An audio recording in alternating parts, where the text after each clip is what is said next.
In 2007, inside a secure conference room in Silicon Valley, a negotiation took place that would determine the fate of the technological world. Steve Jobs, the visionary behind Apple, came to Intel with a proposal.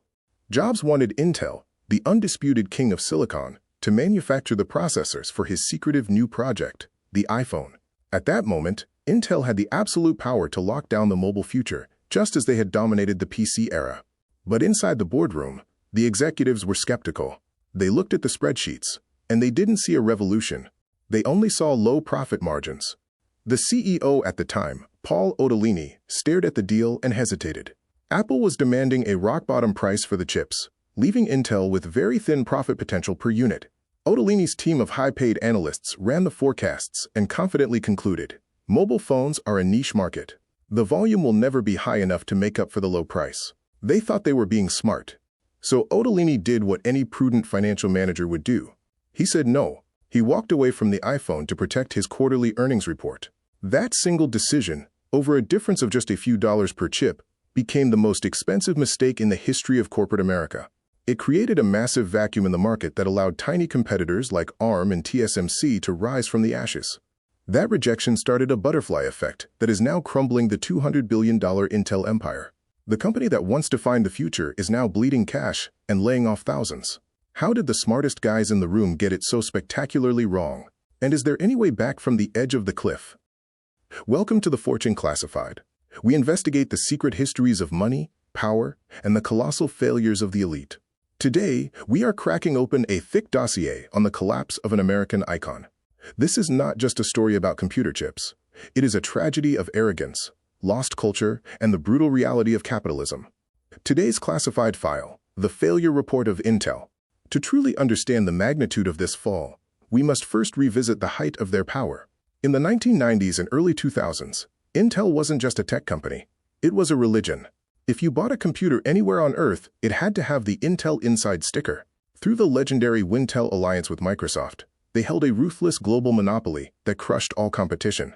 Intel's dominance was built on a relentless manufacturing strategy called the tick-tock model. Like clockwork, every 2 years they would shrink their transistors, making chips exponentially faster and more efficient. It was a machine that printed money. At that time, AMD was considered a joke, and Taiwanese foundries like TSMC were seen as low-tech sweatshops, generations behind American genius. But success became their most dangerous drug. Intel believed the high-power PC era would last forever. They grew fat and comfortable on their monopoly profits. When the mobile revolution arrived, they looked at smartphone chips, which required extreme power efficiency rather than raw speed, and sneered. They refused to adapt. By the time they realized their mistake, Apple had already partnered with TSMC, and the door to the future was slammed shut. But missing the iPhone was merely a symptom of a much deeper disease. The real cancer was growing inside Intel's corporate culture. The company was founded by engineering gods like Robert Noyce and Andy Grove. Grove famously wrote, "Only the paranoid survive, meaning you must constantly innovate or die." But over the last 2 decades, the paranoia vanished, replaced by arrogance. The engineers were pushed to the sidelines, and the MBAs took over. The focus shifted from physics to finance. Instead of pouring billions into solving the impossible physics of extreme ultraviolet lithography, or EUV, Intel's leadership became obsessed with pleasing Wall Street. Over a single decade, Intel spent over $100 billion buying back its own stock. Think about that number, $100 billion. That capital could have built 10 new gigafactories or secured their lead in artificial intelligence. Instead, that massive wealth was burned to artificially boost the stock price and secure executive bonuses.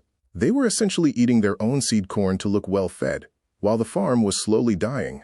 While they were busy engineering their financial statements, their actual engineering advantage was eroding day by day. This financial short-sightedness inevitably led to technical disaster. Intel's famous tick-tock clock stopped ticking. They got stuck on the 14-nanometer process for 5 long years, facing yield issues and delays. While Intel was paralyzed by its own bureaucracy, a sleeping giant in Taiwan, TSMC, kept its head down. They focused purely on manufacturing, eventually mastering the advanced EUV technology that Intel had ignored.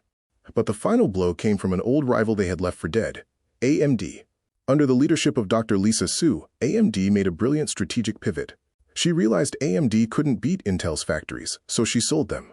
She outsourced everything to TSMC. This allowed AMD to use TSMC's superior 5-nanometer technology, while Intel was still struggling with inferior nodes. The results were shocking. Suddenly, AMD chips were faster, cheaper, and more power-efficient than Intel's. They fiercely attacked Intel's backyard, the lucrative data center and server markets. Clients who had been loyal to Intel for decades began to switch.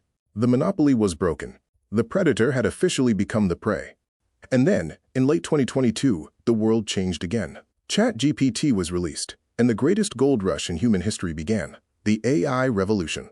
Trillions of dollars flooded the market to build massive AI data centers. This should have been Intel's moment. They are the biggest chip maker in America, after all. But when the dust settled, Intel was nowhere to be found. The star of this party was Nvidia. It turns out, AI doesn't run on Intel's central processors. It runs on parallel processing GPUs.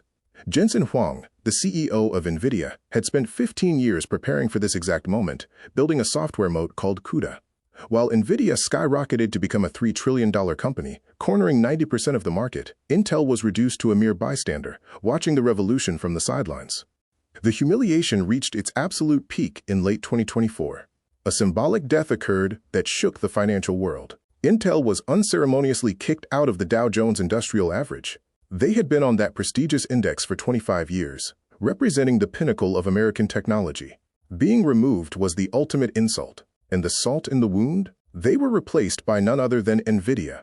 The fallout was brutal.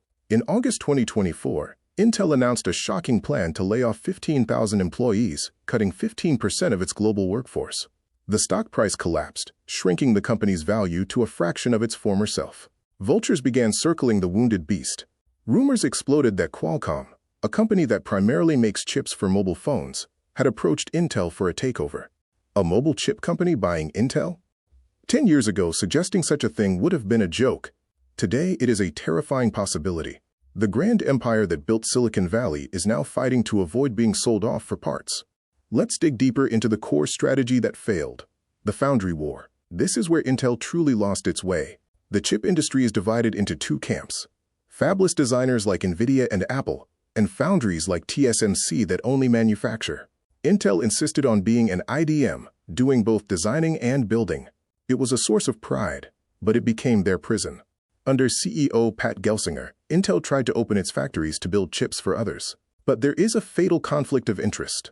Why would Apple, Nvidia, or AMD hand over their secret blueprints to Intel when Intel is their direct competitor? Trust is the currency of the foundry business, and Intel has none. TSMC's motto is, "Customers never compete with us." Intel cannot say that. So is it truly game over? Not yet. CEO Pat Gelsinger is betting the entire company on one final gamble. It's called the 18A manufacturing node. He claims this new technology will leapfrog TSMC by 2025.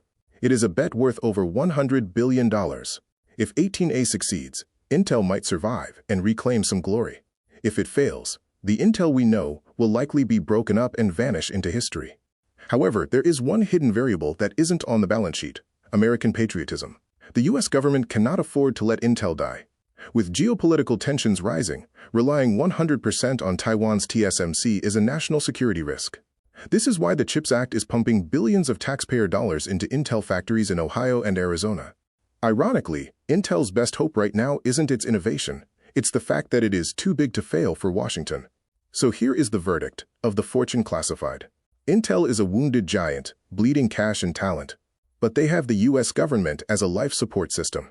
Investors, keep your eyes on the 18A yield reports late this year. Until then, stay skeptical. This concludes our classified report.